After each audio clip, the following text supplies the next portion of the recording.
Painted painless learning.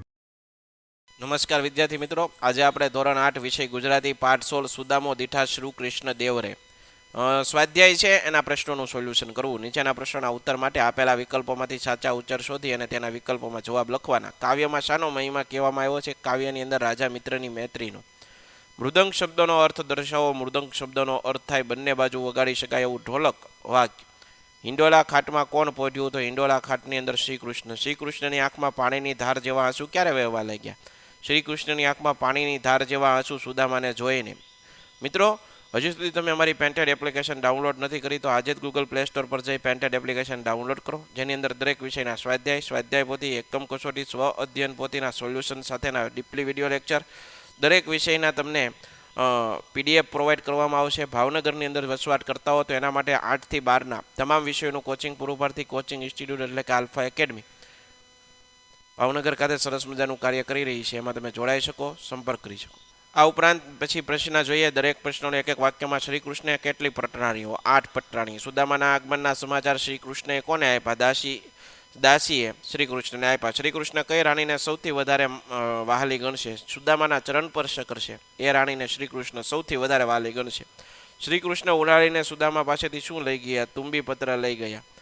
Shri કૃષ્ણની પટરાણીઓ તેમની શીશી સેવા કરી. શ્રી કૃષ્ણની પગ દબાવતી, શ્રી વૃંદાઓને પંખો નાખતી, ભદ્રાવતીના હાથમાં અરીસો પકડ્યો, જાંબુવતી જલની જારી લઈને ઊભી હતી. સત્યા શ્રી કૃષ્ણને કેસર, ચંદન વગેરે સુગંધી પદાર્થોનો લેપ કરતી હતી. કાલિંદી અગર દૂર કરતી. લક્ષ્મણા તંબોળ પાનનું બીડું લાવી હતી અને સત્યભામાએ પાનનું બીડું શ્રી કૃષ્ણને ખવડાવતી હતી. આમ શ્રી કૃષ્ણની પટરાણીઓ તેની વિવિધ પ્રકારની સેવા કરતી. સુદામાના આગમનના શ્રી કૃષ્ણ પર શી અસર છે? સુદામાના આગમનની જાણ થતાં જ શ્રી કૃષ્ણનું હું કરતા સફાળા ઉઠ્યા અને દોડ્યા. પગમાં મોજડી પહેરવા પણ રોકાયા નહોતા. દોડતા દોડતા તેમનું પિતાંબર પગમાં ભરાયું. તેના હૈયામાં આનંદ માતો નહોતો. એમના દોડવાથી શ્વાસ ચડતો હતો. તે હાંફી રહ્યા હતા. ક્યારેક તેઓ જમીન પર ઢળી પડતા અને ફરીથી બેઠા થતા. સુદામા પાસે પહોંચવાની અને એમને મળવાની ઉતાવળમાં શ્રી કૃષ્ણ એક પળ જૂગ જેવી લાગતી હતી. સત્યભામાએ સુદામાને કેવી રીતે મજાક કરી. સુદામાનો ધૂળથી ખરડાયેલો દેહ, ગરીબ કંગાળ જેવી દશા જોઈને સત્યભામા મજાક કરતા બોલ્યા, આ શો ફૂટડા શ્રી કૃષ્ણના મિત્ર?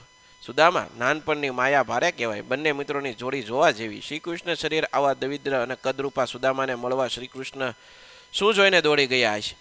બંનેની સુગંધી લેપ લગાડ્યો. જ્યારે સુદામાના શરીર ભસ્મ લગાવી કોઈ બાળક બહાર નીકળશે અને સુદામાને આવા રૂપને જોશે તે જરૂર ડરી જશે.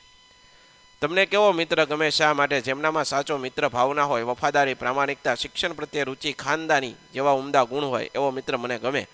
એવા મિત્રો જ હંમેશા મૈત્રી નિભાવી શકે અને સુખ દુઃખમાં આપણી સાથે રહે.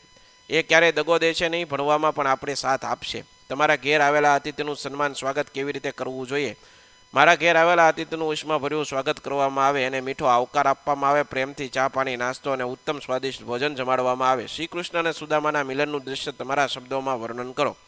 શ્રી કૃષ્ણ અને સુદામાનું મિલન. ચારે વર્ણના લોકો આશ્ચર્યથી જઈ રહ્યા હતા. આકાશમાં દેવો પણ વિમાનમાં બેસીને દૃશ્ય જોઈ રહ્યા હતા. શ્રી કૃષ્ણ સુદામાની નીચે નમીને પગે લાગ્યા. સુદામાનો હાથ પકડીને શ્રી કૃષ્ણ ઊભા કર્યા.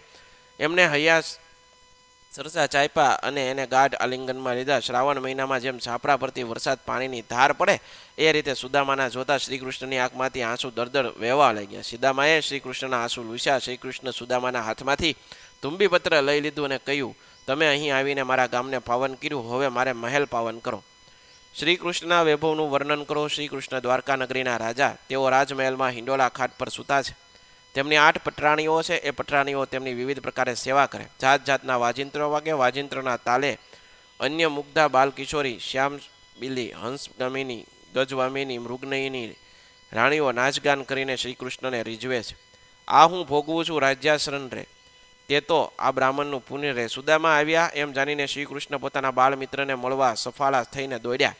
શ્રી કૃષ્ણ જતા જતા પટરાણી કહેતા જાય છે કે સુદામાનો અતિથિ સંસ્કાર કરવા પૂજા થાળ તૈયાર કરો. પટરાણીઓને પોતાના બાળ મિત્રોનો મહિમા સમજાવતા શ્રી કૃષ્ણ કહે છે, આ મારા બાળ મિત્ર સુદામાના પુણ્ય પ્રતાપથી જ હું આ રાજ્યસભાનું સુખ ભોગવી રહ્યો છું.